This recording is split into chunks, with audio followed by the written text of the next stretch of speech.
તાલુકાના તલસાણા ગામે ચેકિંગમાં ગયેલ વીજ કર્મીઓ પર કર્યો હુમલો। લખતર તાલુકાના જુદા જુદા ગામોમાં પીજીવીસીએલ દ્વારા ચેકિંગ હાથ ધરવામાં આવ્યું હતું, ત્યારે ચેકિંગ દરમિયાન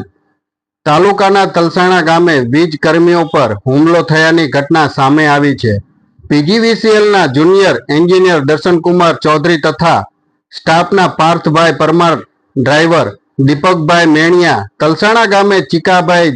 જેમાભાઈ ઓળખ્યા તથા ઠાકરસિંહભાઈ જેમાભાઈના ઘરે વીજ ચેકિંગ કરી રહ્યા હતા, ત્યારે તલસાણા ગામના મેહુલભાઈ ઠાકરસિંહભાઈ તથા ઠાકરસિંહભાઈ જેમાભાઈ ત્યાં આવ્યા હતા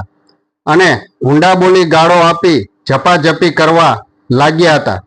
અને વીજ કર્મીઓના મોબાઈલમાં વીજ ચોરીના ફોટા હતા તેમ ધમકી આપી ડિલીટ કરાવ્યા હતા અને મારવાની ધમકી આપી ચાલુ ફરજ પર રૂકાવટ કરી